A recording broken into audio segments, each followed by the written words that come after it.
natural. We were actually just talking about what was it, crafty?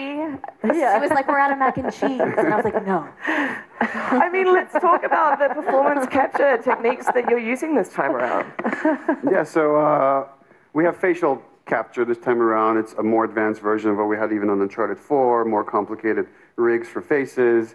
But the problem you have when you have an intimate scene like this is you have these cameras in front of you, so two actors can get close. It is so awkward. We'll get to the awkward part. Okay, we'll get to the awkward part. So first when we're going to shoot this scene, we're like, okay, let's just get the most natural performance we can, as much as you can in like a white room that looks like an insane asylum when you're wearing like these crazy suits.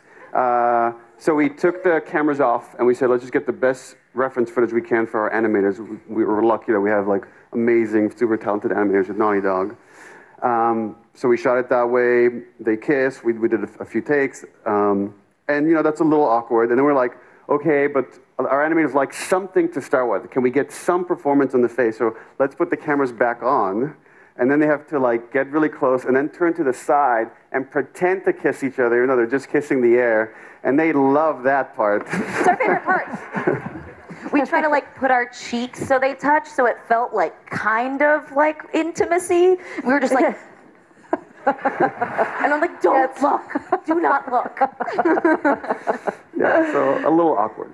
Did you make the noises? I just want to know if you made the noises. No, but it's sort of one of those things, too, when you get close, because they're both in the same position for both people. So sometimes you're trying to stay in the moment, and then it's like clank, clank, clank, clank, clank. Yeah, they click. And then you kind of have to, like, unhook and then sort of rearrange the camera. Your cables get tangled. These suits have Velcro. You get stuck to each other. Yeah, my hands kept getting, they wrapped them because they kept getting stuck on her. That's right. This is easily the most intense and also hysterical still from anything I've ever seen. It just really has so much duality. Yeah, there was a lot of sticking, and we'd be in the middle of it, and I'd be like, I'm stuck. Do we have to start again? Or? And they gave an amazing performance, but I also have to give a lot of credit to our animators that have kind of set with that reference footage and had to touch things, and like our riggers have to develop whole new tech for the face, and you see like the way Ellie nose squishes and the cheeks move against each other. That's all tech that we didn't have before, just to be able to create a scene like that. I mean, I did notice that Ellie does look a little bit more like Ashley this time around, and obviously that was on purpose. And tell me about how you've evolved that look. So we have Soa, one of our lead character modelers. She did a pass on taking Ellie from the first game and then aging her up. And then at the same time, we created a digital double for Ashley, just so we can really get as close of a performance as we can to what Ashley does. And then we did a blend where we took, I think, 40% of Ashley's face with this model that was crafted from scratch. And that's the Ellie we've ended up with. So we're saying as she's aging, we're taking more of like Ashley's characteristics, and that gives us a much more natural, nuanced performance. How does that feel for you? It's it's weird. It's weird watching it because, you know, I think it's my lips and stuff, and so whenever I watch it, I feel like covering part of my face because I don't know. It's weird. I mean, it's really cool. I think they've done such a beautiful job with it. I mean, the skin and it looks so beautiful. I'm not like complimenting myself. I'm like, I don't mean that. You can compliment yourself. 60%. I don't mean that. The 60% is on point. But yeah, the tech that has gone into the characters is absolutely extraordinary. Where like this like incredibly technical programmer, like one of our top minds at the studio, who spent months redoing our eyeballs, and now like the eyeballs are fully refractive. They have like internal reflections. They get that like kind of sparkle in the eye and stuff. So all of this stuff that is like very subtle, but really creates this nuanced, natural appearance, and it's a lot of tech. It's like the synergy. It's the cocktail of the tech and the performance. Yeah, I don't think we could have picked a harder scene to do with like this high detailed characters with hair and like bokeh blurred out lights behind it that like highlights from behind, and just like the hardest thing to do in a video game is like transparent hair with... This is super nerdy, but like sorting things that have alpha mask is really difficult, and trying to do it with like Dina especially has all these like curly hair and flyaways, which I'm familiar with, Frizz. It's really hard to render, but our team of really talented people pulled it off. All right, of course I have to ask because I think I'll be murdered if and I know the answer. What's the release date? What's what? What's the release date? So we're going to disappoint people. We've learned our lesson. We're not going to say the release date until we're very close to release. So we're not very close to release is the only thing we'll say. Fair. Look, finally, I just want to thank you all so much. And I also just want to thank you on behalf of the LGBTQ community as well for actually being so bold and putting that out there on the E3 stage. I thought was one of the bravest things I've ever seen. And yeah, I'm getting a bit choked up just talking about it. So thank you. And yeah, we're really, really excited to see what you're going to bring out next. That's it. That's all we've got time for. Thank you so much, everyone. Neil, Anthony, Kurt, Shannon, Ashley. Thanks, guys. It's been an absolute pleasure, and thank you. Have a good E3. Thanks.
A lonesome star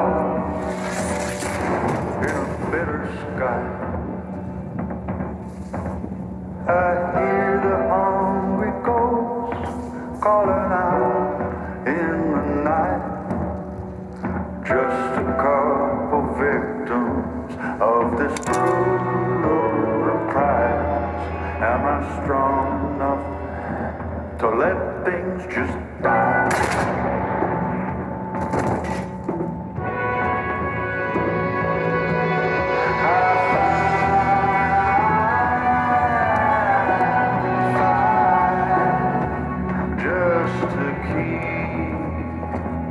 The spark alive. But if there's nothing on the other side,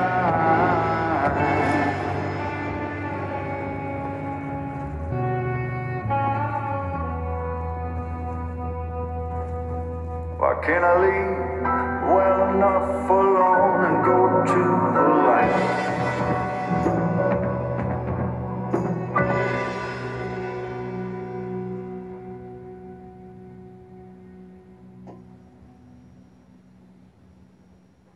PlayStation.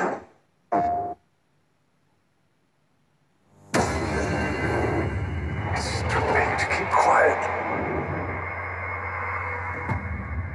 Come in. Come in. You have finally arrived. That old brag will take his toys apart just to see if he can put them back together. You do understand I want what's best for you. Just follow me. Come along. What the hell is your problem? Are you trying to get us killed? Trying to get us killed? Who are you?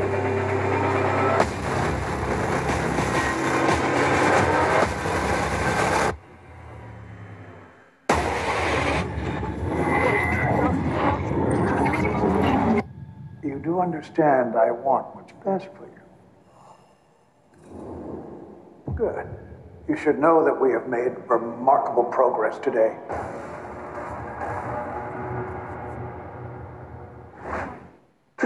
PlayStation.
Hello, my friends, and welcome back to PlayStation Live from E3 2018, broadcast from Los Angeles, California. It's good as everyone to have. It's good as everyone. It's a good start. It's good to have everyone here, not only watching here in LA, but also online. And my friends, welcome to the program. Hey, Ryan.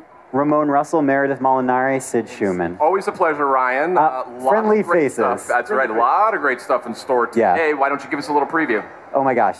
Everyone, you have no idea. There is so much content coming today. Live.playstation.com. We have so much. We're going to be broadcasting basically from now all the way till 7 p.m. Pacific, and then tomorrow from 10 a.m. Pacific to 5 p.m. Pacific. We have a lot of games. Later on, we're going to be getting to Ghost of Tsushima in just a few minutes. Ooh. We have Dreams. We have Days Gone. We have Marvel Spider-Man. Essentially anything that is amazing. Well, we have Resident it here. Evil 2, right? Resident Evil 2. You guys were fighting over that one. In the back. A little bit. Little Spyro reignited Yeah, trilogy. get some gameplay of Spyro going on. I know people are curious about that one. But my friends, we were all at the PlayStation Showcase last night. Let's just talk very briefly a little bit about your general reactions and favorite games. I think we all kind of gravitated in one direction. What do you think? Well, thank you. I think what blew me away so much was from the beginning of The Last of Us. We got to see everyone sitting in this amazing venue with like the little Christmas twinkling lights around, as John called it. We all went to church, and then what was so cool was then it kind of like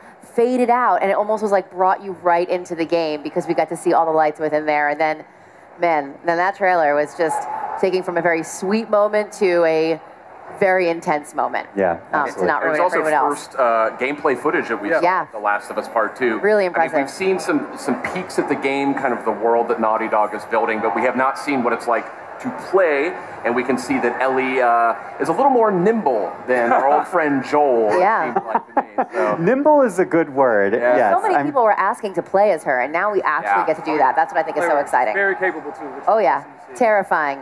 And we also got a very, very meaty, good long look at Ghost of Tsushima. Absolutely incredible. The guys at Sucker Punch and gals are just working their butts off. Can't wait to see more about that game. They're going to be here soon, right? Right, just a couple of minutes away. We're going to get a good look at Ghost of Tsushima. Yeah. Sucker Punch stopping by. We're going to go through and sort of, we're going to dig into that footage that we saw last night. We're going to learn a lot more about how the game plays as well. Yeah, absolutely. We can even have Nate Fox go through the footage himself. That's right. Unless everything breaks, but that's fine. That's perfectly good. Also, last night at the showcase, we had some amazing footage from Death Stranding, which makes us have a lot more questions. More questions. But also gives us, I thought, a beautiful and melancholic look at that world, and which is barren and full of, as we said last night, very scary things that do very scary things to you. And eating weird Eating weird bugs. Yeah. Yeah. I always like to end my hard day with a nice, juicy, weird bug thing. Pop that one in. But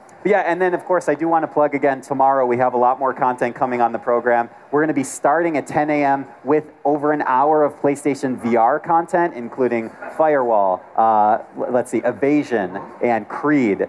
What's the Creed Astrobots? subtitle again? Rise to honor. Rise to glory. Glory. Rise to glory. Yeah. There's a lot of rising in the game industry. It's, Yeah. it's hard to keep straight. Yeah, Creed, but- Rise to glory. The glory is the best. And it's ride. incredible. You could just go. You should just go in there right now.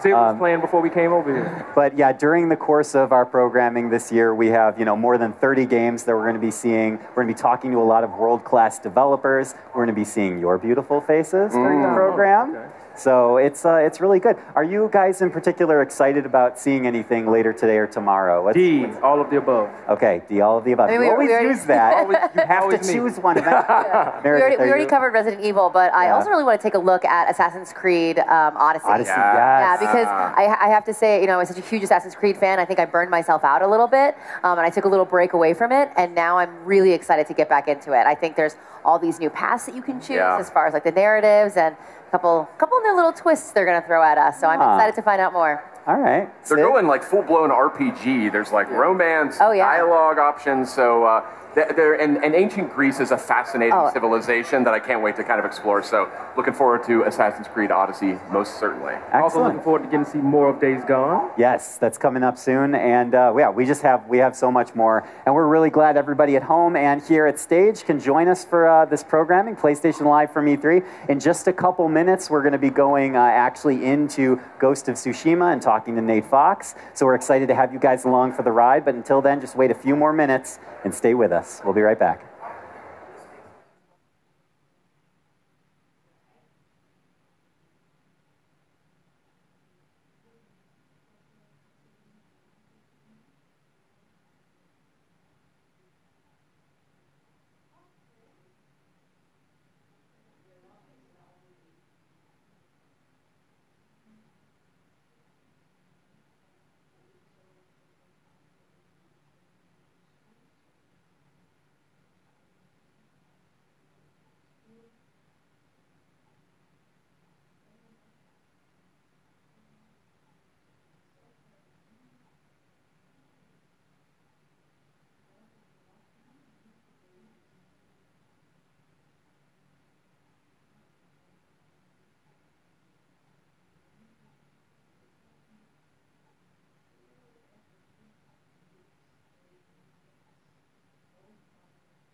Went out one night to make a little round. I met little Sadie and I shot her down.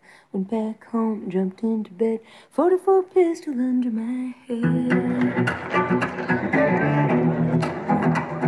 I woke up in the morning about 9:30. Hacks in the back, you're standing in the back. Jets and gamblers standing around. Take a little Sadie to bed.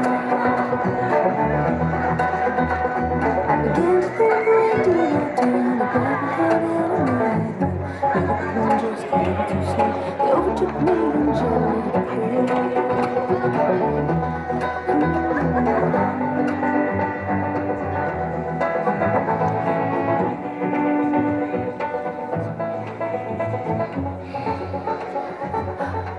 I hate these things. Tell me about it. Your old man really laid into me today. What happened? Another big lecture about my patrols. Don't go here, don't go there. It's funny how involved he gets whenever you're scheduled to go out.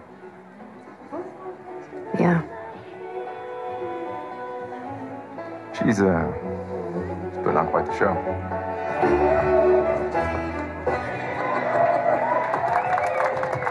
I give you guys 2 weeks until you're back together. Not gonna happen. She, say something to you? Make it 1 week. Ellie! Hey! What took you so long? Oh, I'm here, aren't I? Dina? Jesse. Hey, don't forget we leave at first light, so get some rest. Yes, sir. Such a dick. Come on. Why don't you start with me? Okay, I have a very serious question for you. How bad do I smell? Like a hot pile of garbage. Oh, okay. Oh, How about that? gross. You love it.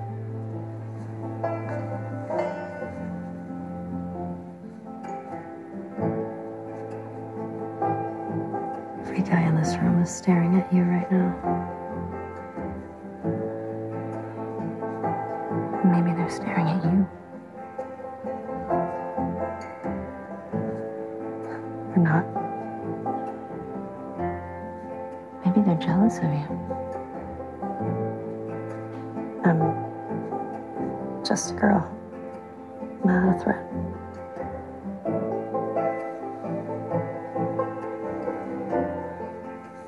Oh, Ellie.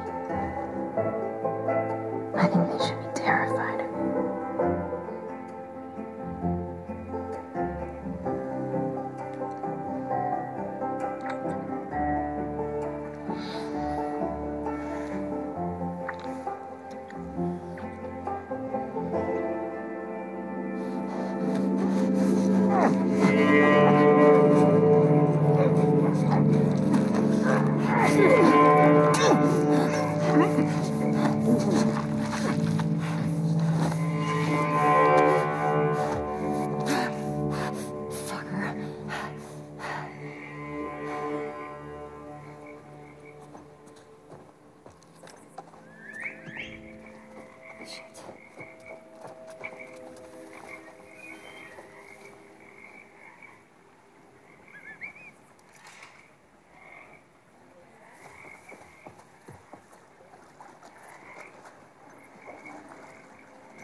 What is free? Holy shit!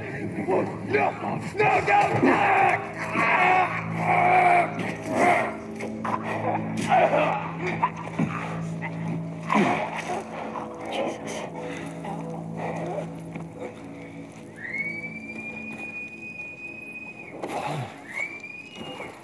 Spread out.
She went into the grass.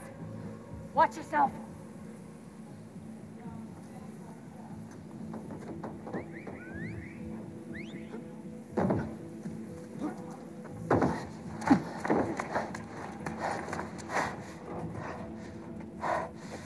Ethan.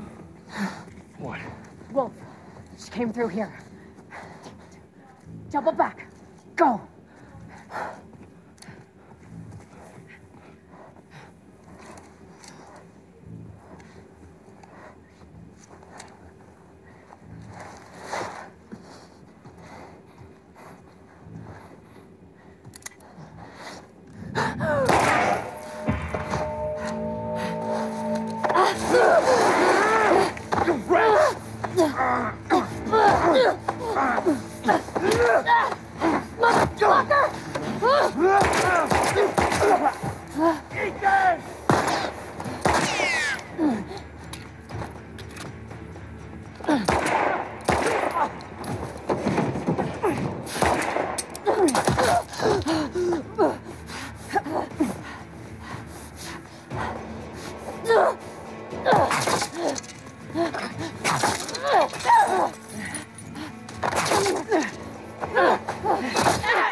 I have eyes!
I told you. He should be terrified.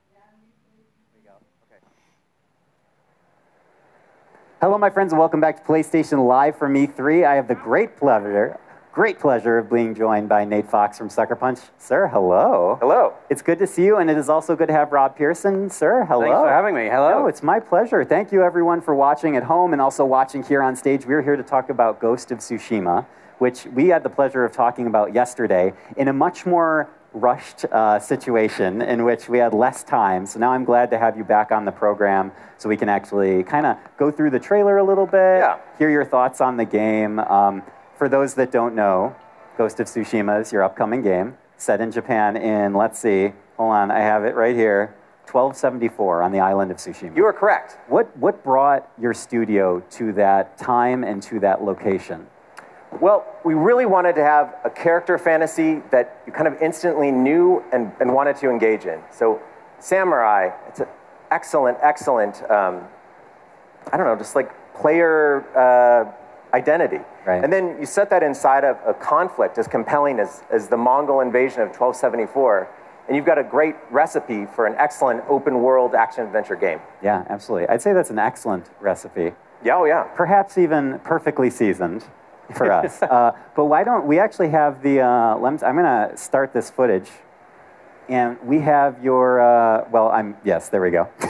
I don't know how to operate a laptop, guys. All right. We're going to go, and this is the trailer that you guys, I'm sure, tirelessly worked on for the showcase that we, debuted last night in Los Angeles. I figured that we could kind of look through the footage here today and kind of go through and tell us a little bit about the process of creating this gorgeous piece of work. All right. Well, I think this shot is really, really important. One of the first things we looked at when trying to go after the samurai genre is capture the sublime beauty of nature, from fields of grass to bamboo swaying in the wind, and then a proud samurai being very still in the middle of it. Is that how still you are when wind is blowing at you? Yeah. Because that'd be really impressive. It is. He looks tough. Tell me a little bit about the visuals and kind of your visual team, your art team, and all the people that worked to make this so beautiful. I mean, you guys, it must be an astronomical work. Well, there's a strong focus on minimalism. That's so you see the things that are the most pronounced, right? In this graveyard, for instance, that beautiful tree with the shape and that lone flute player silhouetted against the sky. You can drink in nature because it's not cluttered. I think this is a very Japanese aesthetic that we very much appreciate and want to bring to the game. Are you talking about your UI at all yet, or are you keeping that secret for now? So for E3, we did not put in UI, although the game will have UI. We just think it has more cinematic impact without it. Of course. Now, this actually is, I think, for me, the coolest shot of the entire trailer, because we're making a massive open world game. We're going to transport players back to feudal Japan and let them discover this island at their own pace, from the pagoda on the hill to those Mongol ships in the harbor. You have the freedom to decide where you want to go. Why do you think an open world works so well with the samurai genre? Because it's not something we've seen many times before in video games. Well, honestly, it's feudal Japan. Yeah. I mean, when I tell you that we're setting the game in feudal Japan, your mind explodes with the possibilities. Yeah, sure. Beautiful, beautiful places. And in an open world game, you get to dictate the terms at which you find these things. I want you to get lost in Tsushima Island. I think this demo does a great job of showing you just how lush the place can be. And is this something you've always wanted to make? Like, have you always been a fan of samurai? How long have you been wanting to make this game for? I named my dog Lord Toranaga. Okay. I'm a big fan. I've been reading samurai comics since I was a kid. Right. And I think an open world is an excellent place to experience what it'd be like to be a wandering samurai. I know that you can't really talk about your open world design in depth right now, but can you kind of hint in a little bit about where, how you guys lead players on their journey while still giving them this huge space to play in? Yes, although this part of the demo is my all-time faves. Talk about this part. All right, we were classic samurai standoff, right? Who's gonna make the first move? All right, right there. In one swift action, Jin slits this guy's throat, sends his gold plate flying. To me, that lethal precision is quintessential samurai combat. We have it on this giant screen on stage here in Los Angeles, and it's amazing. I love it. It's a lot different to the combat you're kind of used to in video games, isn't it? Where you mash the attack button, you're swinging your sword around. What were the challenges you faced when approaching a combat system that's unlike anything we've really seen in video games before? Certainly we want to build the tension before the swords come out, kind of like gunslingers in the Old West. And then when it does happen, like right here, there's a brutality, because this is a grounded, realistic game. The combat is gritty. The three words we use to kind of set the tone are mud, blood, and steel. Jin Sakai, our hero, he carries around a 3-foot razor blade, right? So how would these problems be solved? Like that. This guy is a practiced warrior who's defending his homeland. Tell us a little bit more about the origin of your hero and sort of like the purpose and the theme in which you designed him. Well, it kind of naturally falls out of the idea that we're going to set the game inside of the Mongol invasion of 1274. Right. When we learned that on Tsushima Island, there were 80 samurai that stood against all of these thousands of Mongols, sets up a very dramatic context. So in our game, it is an original work of fiction. We are not rebuilding history stone by stone. But this one, samurai, is forced to evolve. He came from a military tradition that's pretty rigid, and now to overcome the odds, he's having to bend his code and invent new ways to fight back. Oh, man. Are you talking at all about player progression and sort of the natural evolution of your character and your player? Or is it too early to say? No. I mean, there's absolutely progression in this game. For instance, we really want players to be able to move smoothly and have a lot of navigational options like this grappling hook. I didn't see this last night. Oh, yeah. Not a standard samurai move. No. Because Jin is willing to bend the rules a little bit, he's moving in ways that the Mongols don't anticipate, and that allows him to do things like a stealth attack. It's my favorite bit coming up now. Oh, really? The triple takedown. Oh, yeah. We talk about that. Spectacular. This is what Rob does in the evenings. Is just sneak through rafters. Absolutely. Yeah. But this is another example of pre-combat tension that I find really enticing, because then you get the big payoff. Would you describe this as a stealth game? Stealth is certainly an element of it, but the fantasy is about the samurai who has to evolve who he is in order to fight back against overwhelming odds. Oh my God! It's like you guys planned all this so eloquently. I love it. Beautiful. I will not lie.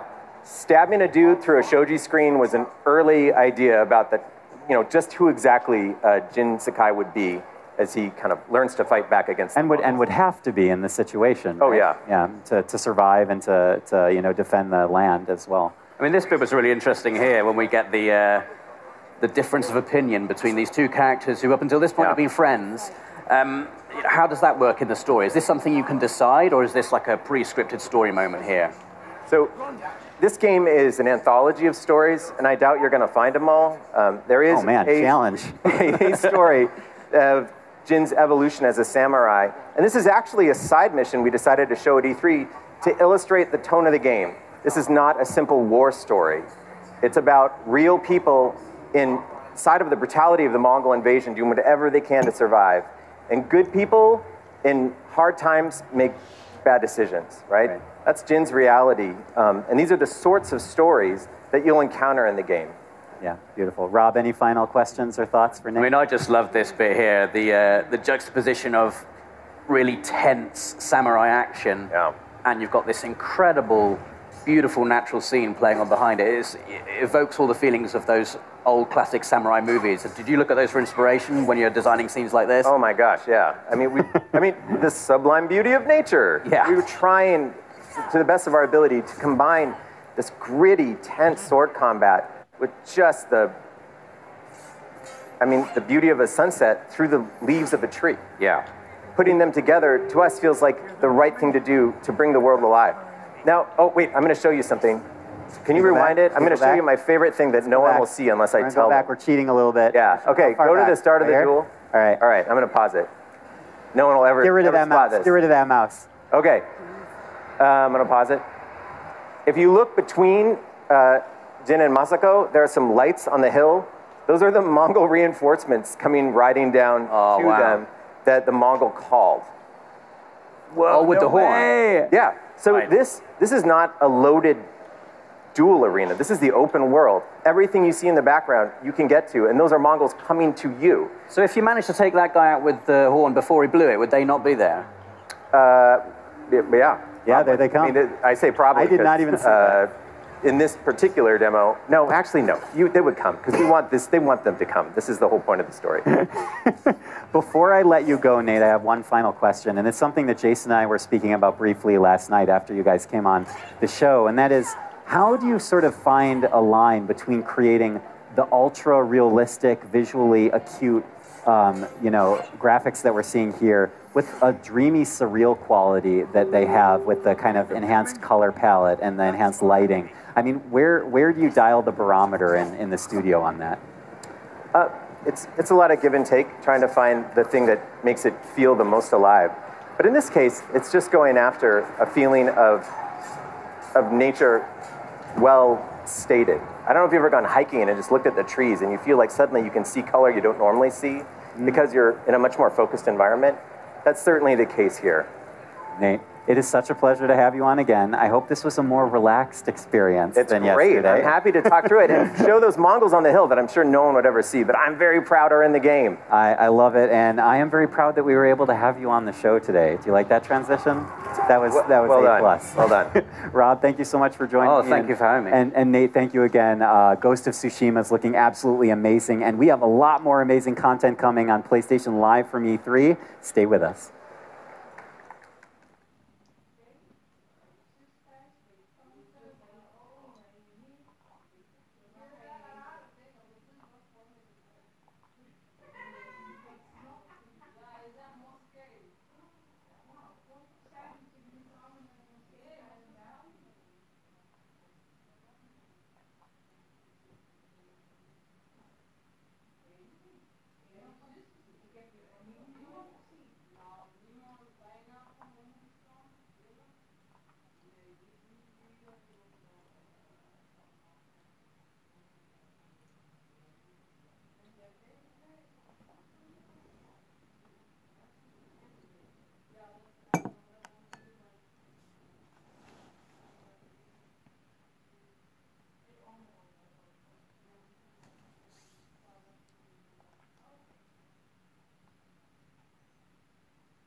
PlayStation.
PlayStation.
Welcome back, everybody. Justin and Holly here with Mark Healy. Hello. Creative Director at Media Molecule, and we are here to play Dreams. Dreams, yes. Dreams, sweet dreams. I love this game. I saw it a couple weeks ago at our Judges Week event, and you ran me through a demo, and it's just breathtaking what you can do here. Let's dive straight in. Let's take a look at some of the magic we can see here. I'm just going to quickly choose myself an imp here. An imp is essentially you in the world of dreams, and you get to customizable, right? Spider Imp. Spider. You want to be Spider? Spider Imp. Okay, let's be Spider Imp. I was a cat in our last video, so I will be Spider now. I don't like spiders, but I'll allow it. Thank you. You get to customize this a lot as you go along, but this is just a starting point. And I'm actually going to skip past this whole first section because I've done this demo a lot of times. Sure. We'll go straight into a create demo. Yeah. And maybe I can show a few things that I haven't shown before or something. Yeah, for the people watching at home, we're gonna try and do something maybe you haven't seen before, just so that people can really see. Like, it's incredible how in depth this is. So Dreams is essentially a collection of tools. Is a really dry way of describing it, but obviously you use these tools to make cool things, and what we're going to do is go in and make a quick game. So I'll go in here. We're gonna make a game. Like you can design a full game. Maybe we won't make a full game here today, but yeah, this is a full game development engine. You can make full games. So I'm just going to remix a level here to give us a bit of a running start. So remix. So if you're someone like me, maybe, who's watching this and you're like, this looks great, but I'm not very creative, remix allows you to... Yeah, that means take a copy of something that someone else has made and then muck about with it and destroy it or iterate on it, improve it, etc. So a bit like if you were writing a letter in Word or something and you start with a basic template, you know? Sure, yeah. So we've just got a few collection of sculpts or props in here, and I can move my imp around. This is the palette up here, which is where all my lovely tools and things And you're just doing that by moving the DualShock 4. Oh yeah, so the way you control the imp, it's just using the gyros. Yeah. It's not using the camera. It's just a bit like if you imagine there's a laser pointer coming out of the controller, and I can point at the screen. Yeah, cool. You get used to it pretty quickly, I'd say. Very intuitive. And we're all using it in the studio. So yeah, I'm going to close the. So I can just do simple things here like grab. some of these props, or I can copy them like this. I love the clone tool icon is cheap. You notice in the top right-hand corner? I didn't notice that, no. And I think one of the cool things about Dreams is you can just sort of make it up as you go along. You don't need a plan, and I haven't got a plan today. Good. So Have a plan. And obviously it could go wrong, and I am. It won't go wrong. This is based on a demo that I've been doing a lot, but I know some people will probably be getting a bit tired of seeing the same demo. They have left some comments on some of the PlayStation So Access. I will go off piste a bit and risk the wrath of Sony. So okay, well, so you can see I'm essentially collaging a scene together here. I'm just being really lazy and cutting and pasting these things. And each of those things that you're cloning, that piece of land, that is actually an object that somebody created as well. Yes, exactly. And if I bring up my palette here and go to search, I can go into the Dreamiverse, which is where all of the community's creations exist. So it's really nice to just collage a level together. You can sculpt all of these items from scratch, but it's quite nice just to sort of mix and match. It's a really nice way to start. So what I'm going to do is, well, let's put a character in our scene first. Do you have a preference? I like Foxy. Foxy. Let's go with Foxy. Yeah. Foxy it is. Okay, so let's just put him down there somewhere. And we're going to put an obstacle. Well, actually, let's just go into play mode quickly just to show you. So already we can instantly just run around and explore this scene that we were making. Just like that, you're in there and you're kind of test driving. The Switch is just like that. It's like, let's just test what I've made. That's kind of the thesis of Dreams, I think, is everything is so seamless and easy to get to. So this is where I'm going to start going off piste a little bit. So let's find. Let's go in here. So you see all these things that I keep going through. These are like collections that people can author. So people could put a lot of effort into maybe collecting all of the best trees or something like that. This is just a little collection that we put together for the demo. And somewhere in here, this kind of tree trunk thing. I'm going to try and turn this into a monster of some sort. That is terrifying. So I'm just going to... Oh, no, it's not when it's that big. I'm going to shrink that down a little bit there like that. Because that looks a bit like a mouth to me already, actually. So okay. Let's do that. And then, actually, I'll be super lazy and just use a copy of that and make some arms. Let's do a, maybe, yes. It's just going to be, what's the technical term for one of these? Is it an ent, isn't it, or something? I think so. So, okay, there's my tree monster. And what I'll do is so when you take any of these props that other people have made, you can modify them. So these are all sculpted in the tool, but you can sort of modify them yourself. So I'm going to go in here and just sculpt into this a little bit. Our art director. Look at all those tools. Probably having a heart attack watching me do this, but I'm just going to choose a... Oh, we're going to give it glowing red eyes, evil eyes. And I'm just going to cut a couple of holes in this tree like that. Look at this, just... And now... Even I feel like I could be creative with something like this. Let's make glowing red eyes. So let's make one eye first. And the way you sculpt is it's just like drawing with virtual clay, essentially. So you can just mess around. And I'm just going to make a simple little... Amazing. And if you have a little more time, you can get a little more detailed than that. So, and I can tweak this, and I can do lots of funny things to it, but I'm just look at all these options. I just want to make it glow a little bit like this. Oh, I didn't see that last time. And then we'll use this as an eye in here. Well, and look, the light, like the angle, the light source is kind of changing the environment around it as you move. There we go. Cool. So let's just group all of this stuff together so it acts as one kind of entity. So you can see I've selected multiple things there. And up here it tells me that, and I can group them, and now this acts as one kind of entity. So what we're going to do now is we're going to animate it a little bit. Yes. So let's say we're going to approach it from here. So let's maybe make it face us like this. Yeah, because someone was asking in the comment section, like, I just want to make movies. Do I have to make games? It's like, no. With all the animation tools, you could literally just make an animated short film if that's what you wanted. Yeah, absolutely. I mean, the animation that I'm going to show you here is a sort of cut price motion capture, if you like. Excuse me. but you can actually use keyframes and timelines and do all your curves and things if you're a bit more of a pro. Far too much for us to be able to actually show off in great detail here, but yeah, all of these tools are here. It's really just, it goes but I'm going to show you, so deep. I'm just going to show you the cheap and dirty way to animate things. So I've placed this thing here. Cheap and dirty way. And I just grab this arm and I'm just going to sort of perform a movement with this arm. So I'm going to make it kind of go like this. It's just the gyro on the DualShock. And then what I can do is actually edit the animation and add a bit more to it. So let's do the other arm. Okay, that'll do. So that should just be a looping animation now of some spooky arms. That's incredible. And so now, how long would something like that take to do in a traditional development environment, do you think? The actual animation part, if you're a professional animator, you could probably do that in half an hour or something. You just did it in about 10 seconds. You do keyframes. Yeah. But what I'm going to do now is get this thing to patrol the path in front of us. I want this thing to sort of go like this. So I'm hoping that the microphone is working on this camera here. Oh, we're gonna give it a spooky voice? In fact, what I might do is drag it a little bit closer to me. Okay. Yeah. And then I'm going to do some monster sounds at the same time. So when you record, got a good monster sound? When you record an animation, good at monster sound. Let's just move him out of the way. When you record an animation, good at monster sound. Let's just move him out of the way.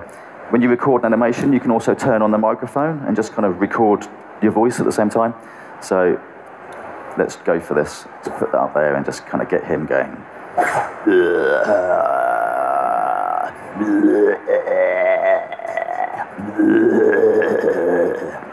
There we go. So let's see if that's body language is really selling it there. Wow.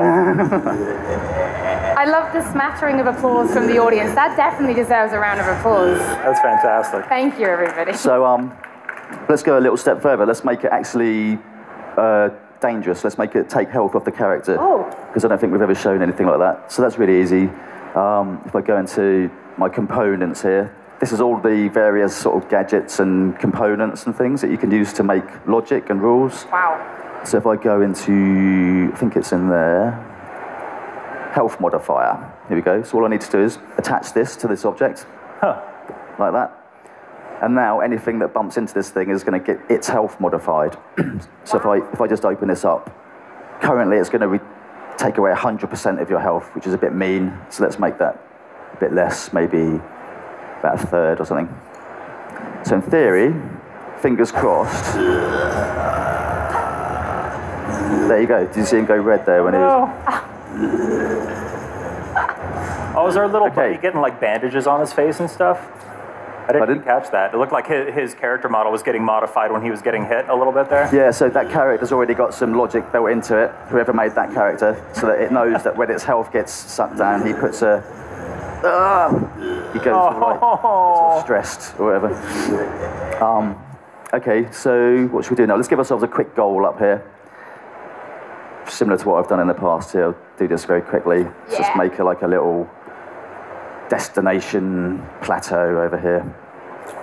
Let's be cheap and dirty here. Oh, how are you doing that? So, so when I clone things, I hold down L1, which is sort of conceptually our shift button, if you like. Oh, okay. Okay. So I can hold down L1 like that, and then I just grab and move the same as I did before. So now I'm cloning. Yeah, okay. If I keep my finger held down on this button here, now I can use left and right on the D-pad to kind of extrapolate forwards, or I can go the other way in between like this. So it's great for building steps, and if I scale this down and rotate it, you get all these kind of funky sort of That's insane. things. It's just kind of fun. It's just kind of fun messing around with that. But that, that was what I did there. So, okay, so let's do the thing that I've done a lot. Let's have a bit of a moving platform here. So using those exact same tools that I just animated that tree with, we'll create a little bit of gameplay here. So we'll have a moving platform. Let's just place another animation. Oh, not you, wrong one. You, I want. Sorry, I'm being thick here. There we go. Oh, it's because I've got the microphone on, that's why. Sorry, it's like technical. try that again. There we go. That's what I was expecting. That's what we were There we go. after. So, just get this thing. Oh, that tree is freaking me out. I can hear it now. And then that. That's devious. That's. So let's give a quick. That's the trolling.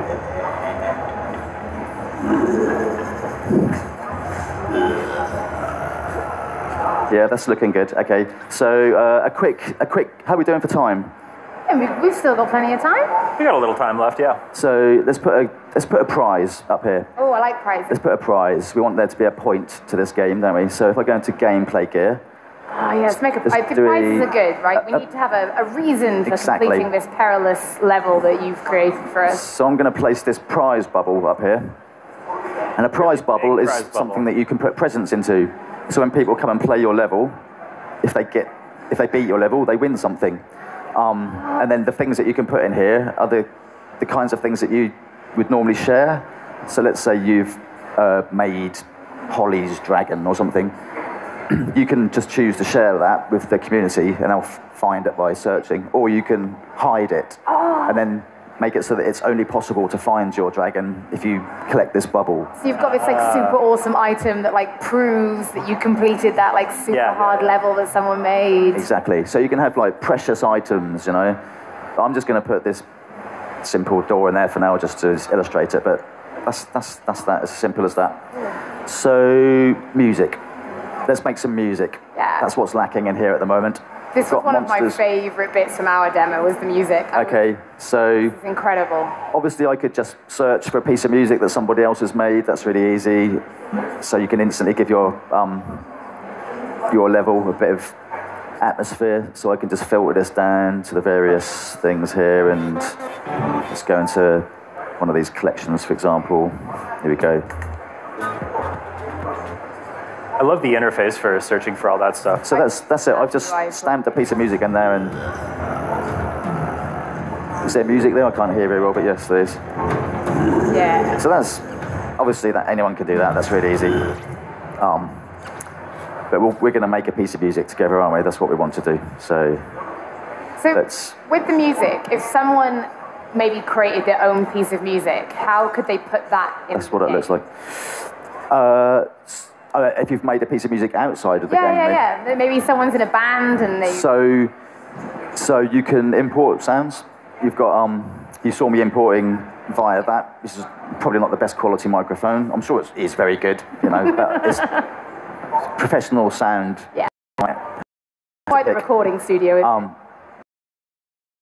it? Whatever technology you've got, you know, your £6 billion recording studio or your dictaphone or whatever.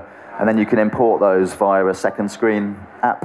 Oh, okay. It's just a website called indreams.me, and you just literally drag the WAV or whatever it is onto the thing, and then it just appears on the end of your imp, and you stamp it in the thing. It's really cool. So I just opened that up just to give you people a little glimpse of what the music package looks like.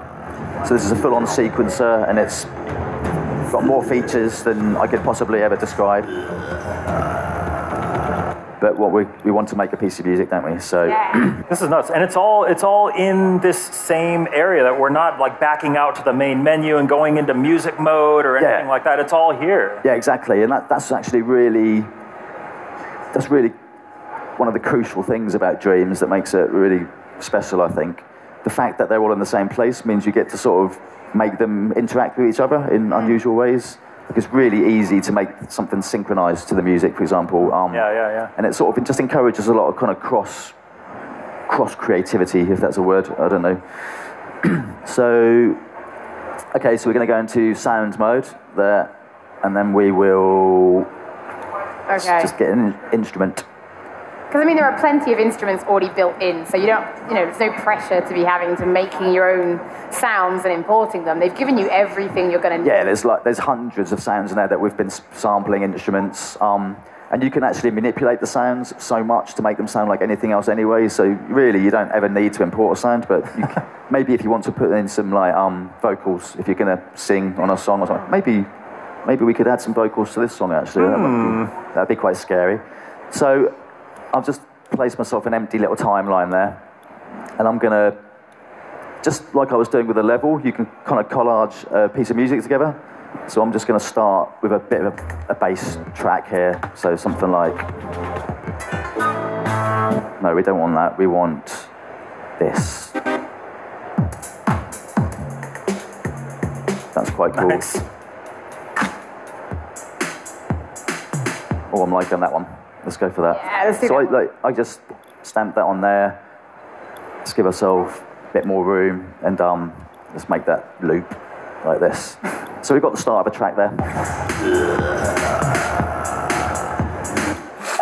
The roaring monster gets me every time. That's what's really doing it for me. So, but let's make our own little music clip. But obviously I can use other people's music clips, but it's much more fun to make your own. So, was that a request there? I can't. Oh, I think there was a request there, but I think we're being heckled. Oh, okay. I think what he wants is me to put a bass line on there. That's what it is. I just can't resist this slap bass. It just gets me every time. I'm going to do that. So I'm going to open up this instrument, and here you can see this is what an instrument looks like in Dreams. So I just, and I'm just using the face buttons now. They're mapped to a scale, so, and I can do different octaves. And then these are like kind of effects. Oh yeah. So you've turned the DualShock 4 into a musical instrument, is what you've done here. Say again, sorry? You've turned the DualShock 4 into a musical instrument now. Exactly. I mean, last night, actually, at the Sony party, the sound guys and some of our animators did a complete live performance. They were literally on stage performing with these as instruments. I thought it was brilliant. I was so happy about that. But yeah, I'm going to do something far less impressive right now. But I'm just going to literally hit record and just mash some buttons, and hopefully we'll end up with a cool bass line. So let's give ourselves a count in. Put the count in on, and here we go.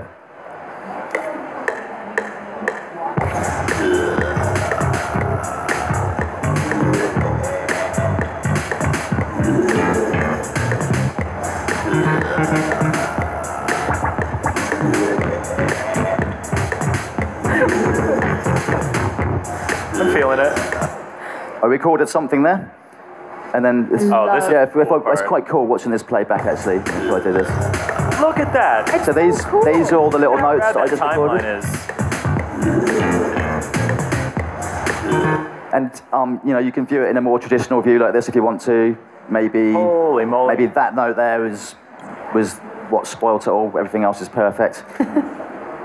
So, okay, so there we've got a bit of a bass line. And that little clip that I've just made there, I can select that and then just, where is it? Share that with the world. It's scary how in depth you can get with all this, and how many options it gives you to tweak all this stuff. Yeah. Let's add a bit of synth now. Love the synth. Always love a bit of synth. Evil tremolo, the warmth. We had Blade Walker before, so maybe something else. You guide me. What would you like? Swarm of bees. You want a swarm of bees? Okay. The bees. That sounds pleasant. The bees. Well, do you feel brave enough to have a go? No. No? All you have to do is just press buttons. Yeah, okay, then let's Okay, if I'll get you into the, I'll get it set up for you, like this. And basically, well, maybe just practice moving the imp first. So imagine there's like a pointer, so you want to go up and down like this, or left and right like that. And you don't just stay in the middle, that's fine. And then these buttons, the face buttons here, will make notes. You got this, Holly. I think you're ready to go. I'm just going to hit record. And all you got to do is just press random buttons and just feel the flow. Vibes.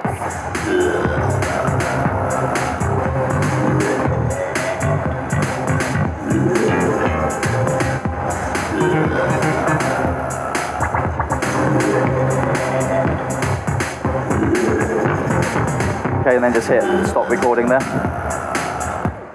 There you go. I'm a musical You're a musician. genius. You did it. Thank you. I think we found your real calling. That's my trophy for the show. And I think let's just finish that off with another little bit of audio, actually, seeing as the microphone is working. So back into sound mode, and where is it? In Tools, I think. Here, get a sound recorder, and we can just record a sample, which we have. E3 California 2018, something like that. Yeah. Okay. Get my mind. Okay, you want to do it together? Yeah. So E3. What do you want to do? 2018? E3 2018. Cool. Okay, so 3, 2, 1. E3 2018. I flubbed it a little bit. You'll hear it in the playback. So that's just how easy it is to record your voice in the game, and I can now just put that onto our timeline over here.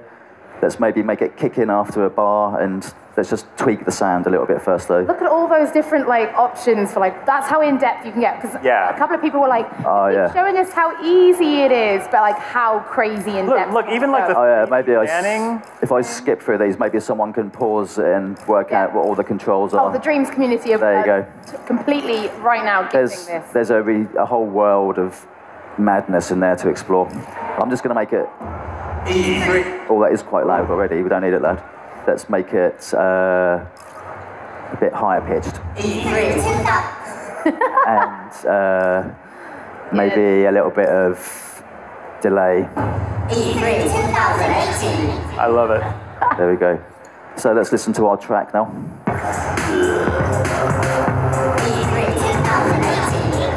Yeah. It's happening. Okay, let's test let's play the game.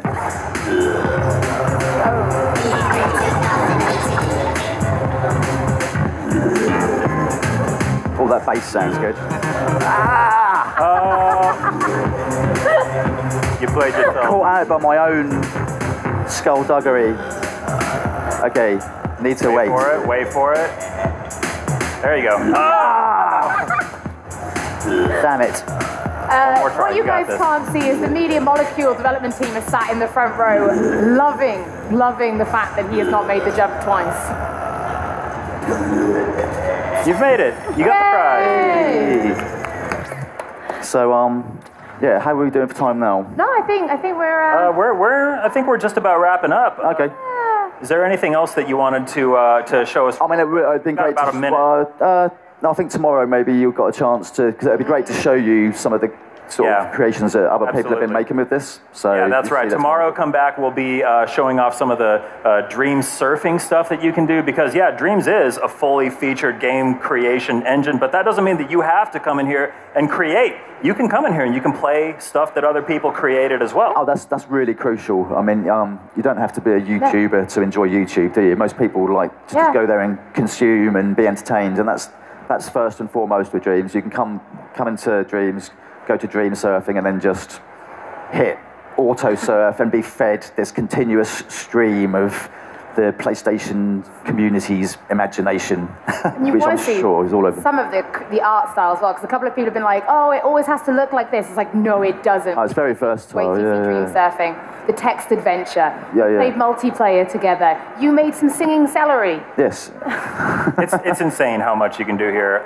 So that's Dreams. It's coming to PlayStation 4. We don't have a release date yet, but there is a beta coming later this year, correct? Yep, this year, and as soon as possible. As soon as possible.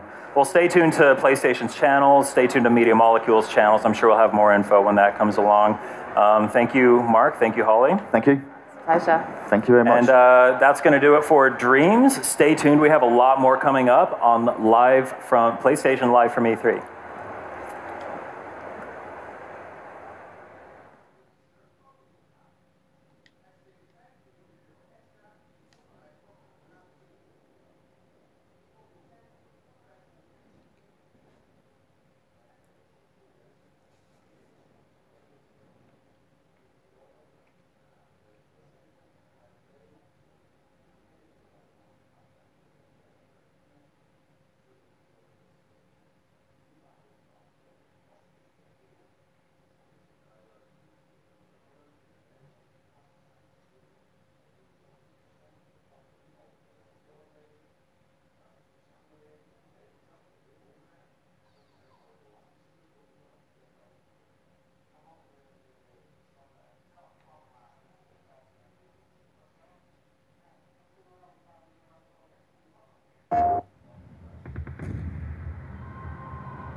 No one gives a damn about you.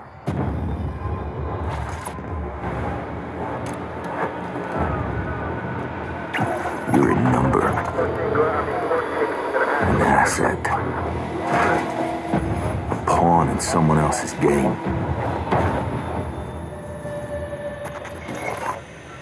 They've been manipulating you. Watching you.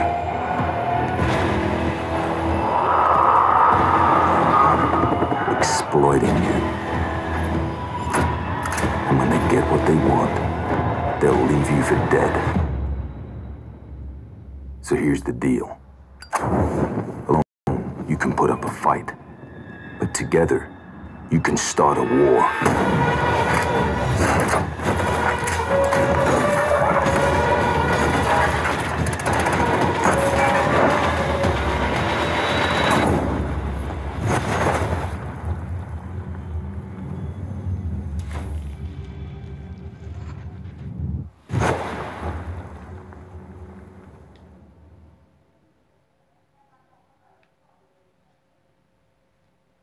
PlayStation.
PlayStation.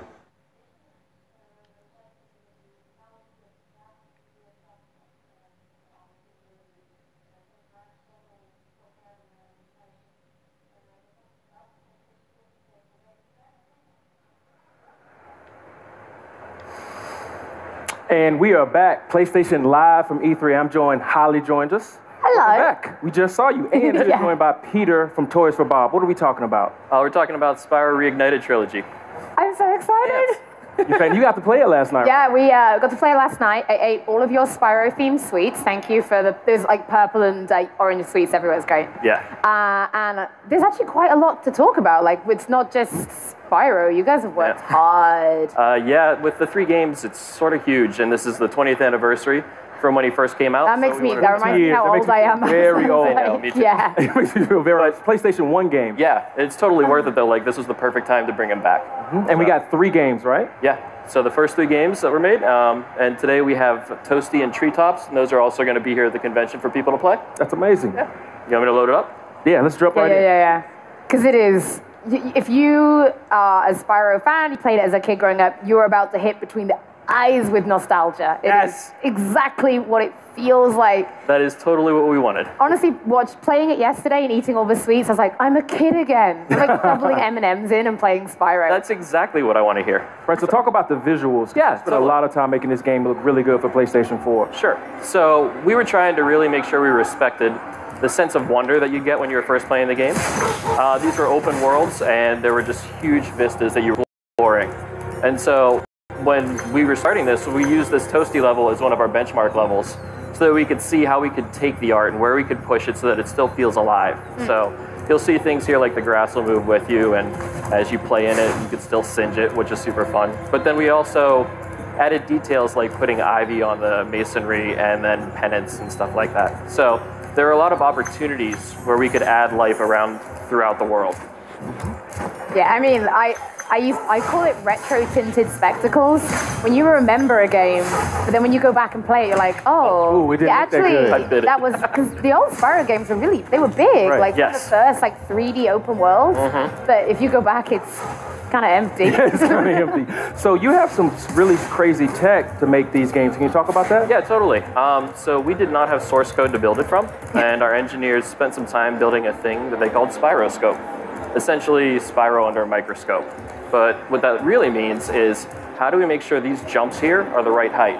And when you have the controller in your hands, if you played it 20 years ago, you have that muscle memory. And you're like, oh my God, this is exactly how he's supposed to run and fly. And that's totally where I'd bonk my And you ran into a wall. No, totally. But we wanted to make sure we were paying the right amount of respect to that. So people who have that deep-seated memory, they're still going to be able to feel that again here. And that's part of the joy that we've had too, is just being able to explore that and watch me die by sleeping. Watch you die. Yeah. So when you were remaking these 3 games, what were some of the other things that was really, really important to get right for this franchise? So the art and the gameplay, like the muscle memory, really led the way. And we had opportunities like in here. This is Nevin's castle. And so Nevin, as I die again, he was, we wanted to really emphasize the artisans. So this is the first area of the first game. All the dragons that have been turned to crystal are now, well, they were artisans. So we have like a painter, sculptor, a barista. Yeah. It's all over the place. But it was a fun opportunity to just start building those worlds. And so if you look around here as I'm trying to avoid the dogs, there are all the places that Nevin would visit, some of his friends. He has a self-portrait in there. And it's just little touches that make the world feel alive. Stay away from me, dog. But even look at the reflection on the floor when you're running. Yeah. Like that's what you can do now. That's what graphics let us do. Yeah. It's just a whole bunch of freedom to tell a story while still respecting the original story. That's awesome. Yeah. And that's been super fun.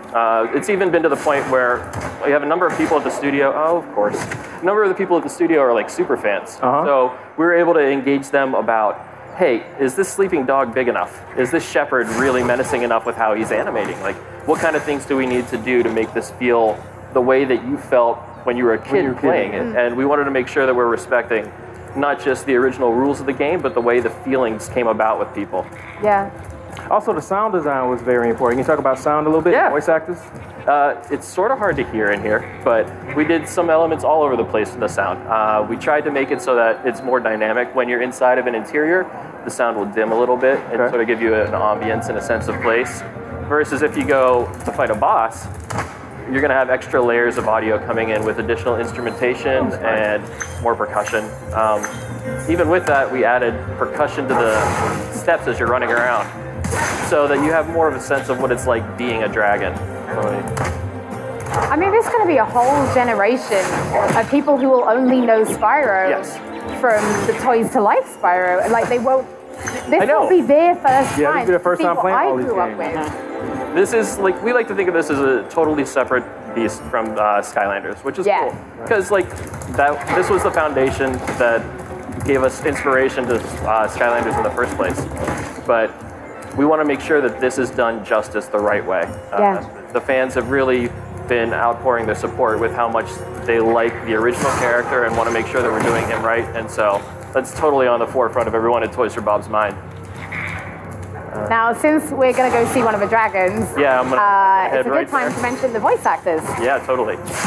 So the voice of Spyro in the second and third games was Tom Kenny. And since we're doing the trilogy, we wanted to unite them. So he's doing all 3 games worth. Oh, so he's voicing all 3 games. Nice.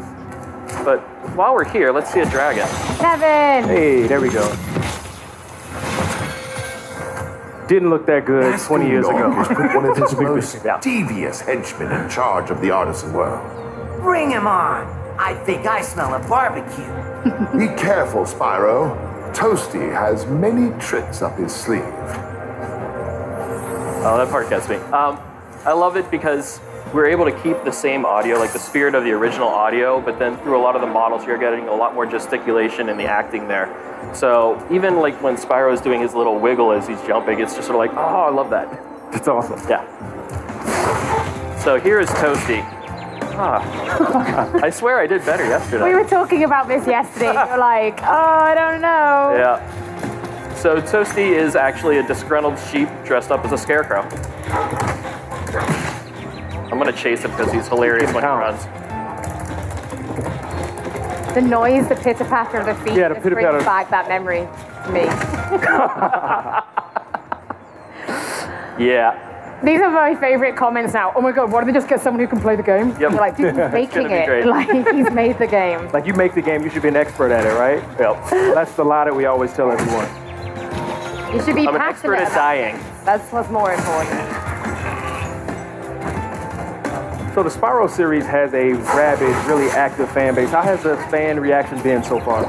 We've seen a lot that we've loved too. People have been outpouring how they're feeling about the design of the characters, and it's just been sweet to see. A lot of times, a lot of times the studio will actually look through some of the comments just as inspiration. Nice. It helps people feel like just super pumped to get through the rest. Yeah, your work is definitely appreciated.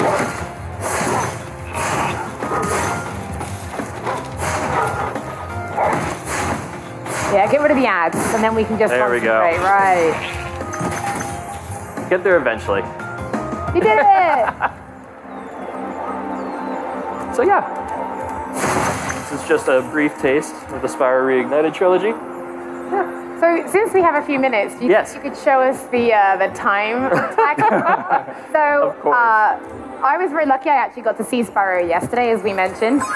You did the demo of this time attack level for us, and you did a really, really good time. You did 1 minute 40.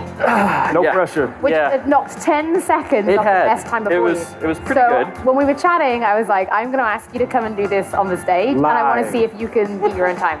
So we're looking for a 1 minute 40. The piece you missed is someone got to 128 yesterday. At the end of the day, yeah, it was awesome.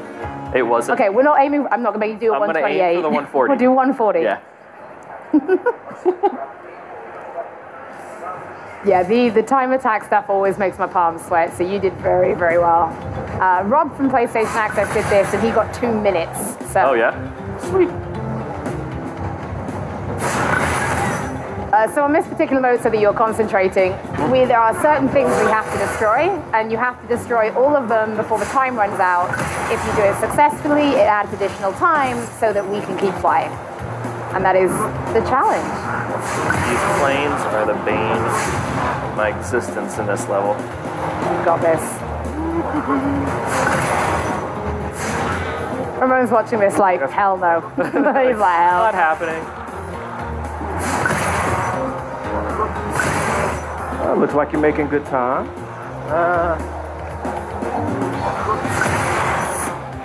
No, I gotta get that plane too. Go for those gates. The team is gonna be embarrassed by me. There he is.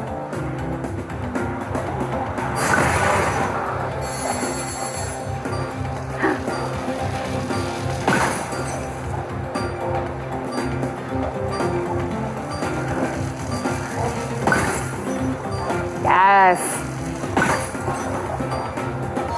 I love that this is a good example of how big the world can be too. Even as I know I'm about to lose. So close. You So did. close. Next time.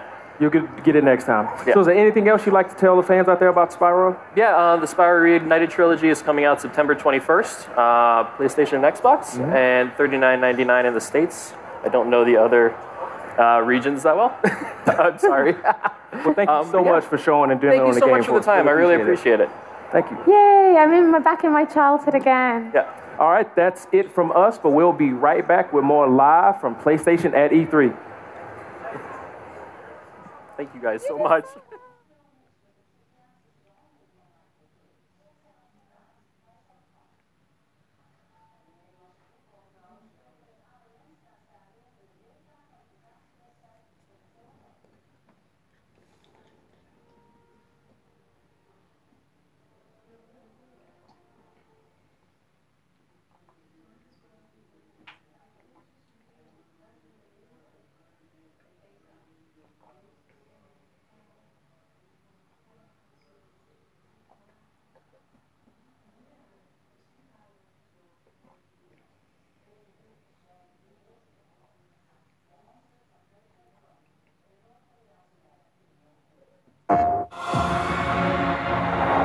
We didn't choose to be different. We didn't choose to feel pain. Or love. Or fear. We didn't choose to take a stand. We didn't choose to resist. To betray our masters. To pull the trigger. You did.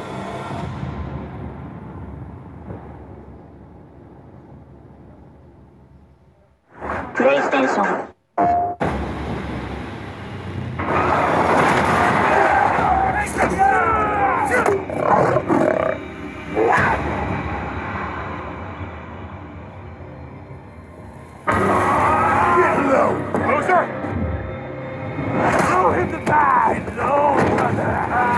You or Boozer have a run-in with RIP the last couple of days? Why? One of my men escaped a Ripper camp, got tortured, like they always do. But this time they kept asking me if you knew about it. 2 bikers, 2 men. The Ripper called them mongrels.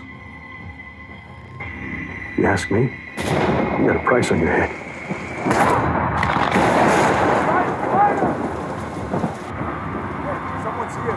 You know, same as me.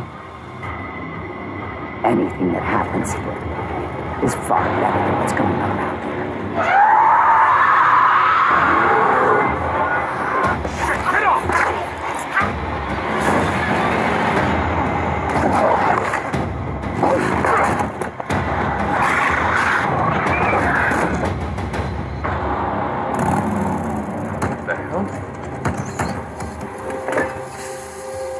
Perfect. Just perfect.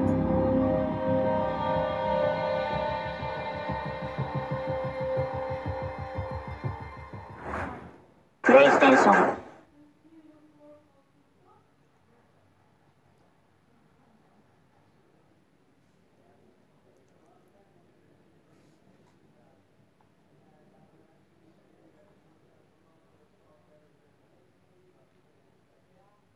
Slow into the start of Crazy Willies, or I'll press start when we're ready.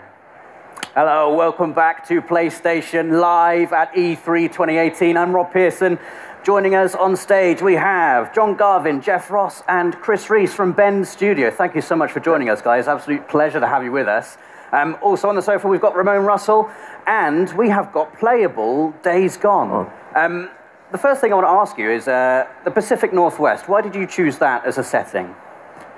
Dude, it's really not, it's more about the high desert than the Pacific Northwest. So for those of you who don't know, Eastern Oregon, which is like 90% of the state, is high desert, and that really means extreme weather, extreme terrain, and a lot of variety, density in a very, very small space. Fantastic. Can we have a little play of the game here? Have we got it going? Just a little bit of loading. Still loading, okay.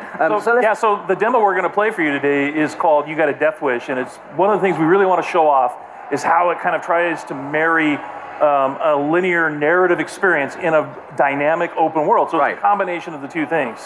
So at Bend Studio, we've always done narrative-driven games, and we're really excited to be able to bring the production values. You can see we have really powerful cutscenes, and then it goes into gameplay in a way that sets up the open world. Awesome. It's awesome. And what can you tell us about our main character, Deacon St. John? Like, what was the inspiration behind this character? Well, a few things. He's broken. So you saw from a couple of trailers that we've released that he's lost someone, and it's scarred him in a way. And it's like Jeff would like to say, everybody loses people, in these kinds of end of the world scenarios. So what's particular about Deacon, though, is that he was an ex-member of an outlaw motorcycle club, and therefore he has a love of the open road. He has a love of motorcycles. Yeah. There's a sense of brotherhood, and you can see that here in these scenes with him and his best friend Boozer. And so it was that combination that really sort of drew us to this particular character. Right, we're going to continue to learn about him as you're playing the game, correct? About him and his backstory and why he is the way he is. I mean, the bike is very important, right, as well? Yeah, we almost consider the bike to be another character. Yeah. Because you only get one, and you're constantly upgrading it, you're constantly trying to repair it, you need to keep it refueled, and if you lose it, you got to go find it, and you can't whistle for a new one. So you can't whistle, right? Like a horse. Yeah, the refueling mechanic is a huge game design choice. I really, really like that. Can you talk more about how important it's going to be to be able to find fuel? just fine. Sorry. So the refueling mechanic, and actually you have to find gas to keep your bike going. It's a mechanic we haven't really seen done to this extent before. Can you talk more about that and how it changes the gameplay? Well, like in this demo, one of the things that Jeff's taking the run and gun approach. So we like to call it sandbox combat. So basically what you can do is you can run and gun, you can stealth your way through, and your goal here is to get and find a bike part, right? So you're here actually for kind of a trivial reason. You've risked your friend's life to come and get a part for your bike. And so that shows a little bit about Deacon's character. But then as you watch Jeff play through this wide linear sequence, he can play it 100 different ways. And if you watch other people play, you'll see that, okay, they didn't take this route. They didn't stop and check the trunk of this police car. And those are kind of like our treasure chests throughout the world. So you're always on the lookout for those because that's how you're going to find ammo and health kits. And then you're seeing one of our stealth mechanics here. If you're quiet, if you crouch walk and you walk up behind an enemy, then you have the opportunity for a stealth takedown. And what can you tell us about the Freakers? Because they're quite unique. I mean, we've seen, a fair few undead enemies in video games before. What makes the Freakers unique, and what was your decision-making behind making them the way they are? They're alive. They're alive. Yeah, they're not zombies. They're alive. And so that sounds trivial, but it's not, because it basically means we have a full day-night cycle in the game. Right. And they have things that they do. There's an ecosystem, and they have to eat, they have to drink, they have to hibernate. And so you will find them, like in this scenario, you'll see that there's some nests, and Freakers build nests for reasons you discover while you're playing the game. And then you can take those nest zones out in order to free up fast travel routes. So it becomes part of the metagame. But Freakers are evolving. They're living creatures who have been affected by this virus. And there's several different types. And some of our trailers you've seen, we've shown the Screamer, which is a female that can have sort of alarm system that will bring in more Freakers. Right. We have the infected bear, so it infects animals.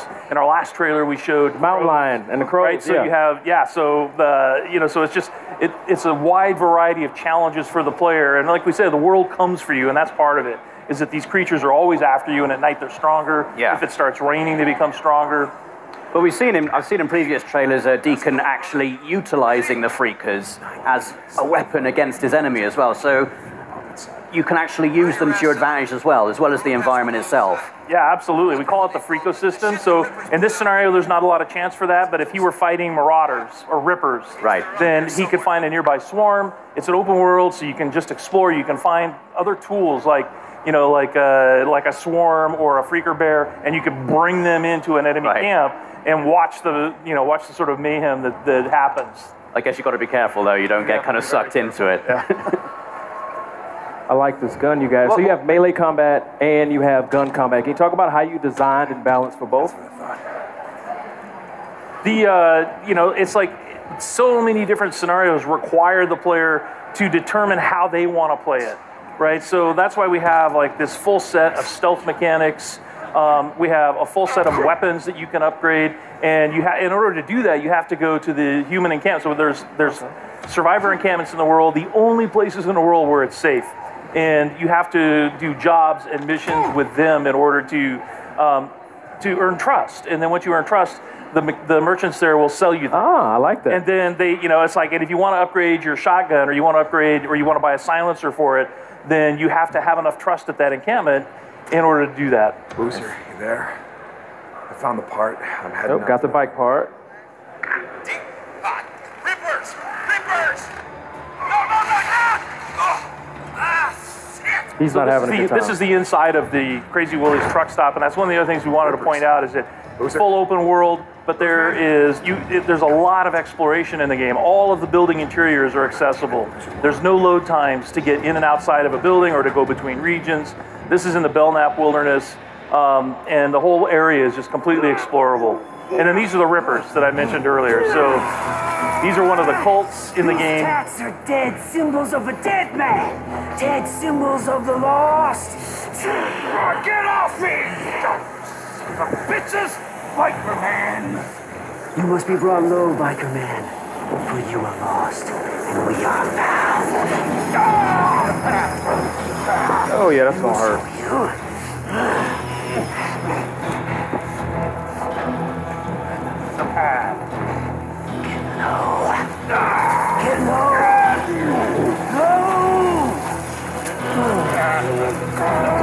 they're not very friendly.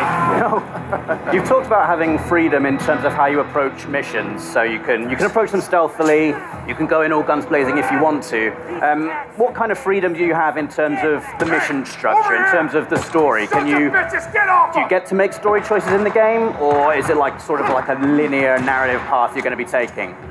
Yeah, there's several key places where you have to choose what Deacon is going to do in a key situation. So we released a bunch of footage last month, and if you watch carefully, you'll see that there's a moment where Deacon has the choice to take a man's life or to force Boozer to do it. Right. And that will have an impact on Boozer's morale. So your best friend, how he feels about you, how he feels about the world, that's kind of up to you as the player. Awesome. Did you just die? Yeah, hey, we just wanted to prove that We're showing that was our scripted. You're keeping it real. Is that really what just happened? We wanted to prove that it was real. That was. And you will die in this game. Yeah. Yes, you will die lots. All right, so you tried doing sort of a stealthy approach, and now you're just going to go in with a shotgun and blow them away. Look at that headshot. Or baseball bat, that works. Yeah. Can you tell us anything about what has happened in the world? You know, why are we in this post-apocalyptic situation? Like, are you able to reveal like kind of what has happened, what has led to this transition? Yeah, you know, it's one of those things that we really want the player to sort of learn as they go. So there are answers, right? But you have to explore. There's a, you know, we've introduced this group called NERO, which is our National Emergency Response Organization. They're out in the world. They have these MMUs that you're trying to break into in order to get medical supplies. They're part of the story, and you know, obviously Deacon has lost somebody. We saw that in a trailer. That's part of the story. And as far as like the pandemic and the hordes that you run into constantly, these all sort of weave together to sort of explain how we got, you know, to this place in this world. Cool. And we're really excited to have players get into the world and just sort of explore and let us know what they think. I mean, it's looking fantastic. I can't wait to just get around on the bike. The bike looks like really, really cool. Like, how far can you upgrade the bike? How far does it go? Like, I couldn't hear. Sorry. How far can you upgrade the bike? How many parts do you think there are? Oh, there's at least 20 categories of things you can upgrade. Right. They're all functional, plus all kinds of ways to tweak it visually. You know, from a paint job to a custom skin theme, and all kinds of just visual, actual hardware upgrades. But a ton. You can really make it your own. Awesome. Well, John, Jeff, Chris, thank you so much for your time. Ramon, is there anything else you want to ask? Days Gone. We also got a release date. Yes, it does. February 22nd, 2019. Fantastic. Yeah, we're really excited. Yep. February 22nd, can't wait. Well, guys, thank you so much for your time. The game is looking absolutely fantastic. We have got a lot more coming up from PlayStation Live at E3. We've got an incredible lineup of games to show you, so please stay with us. We'll be back right soon.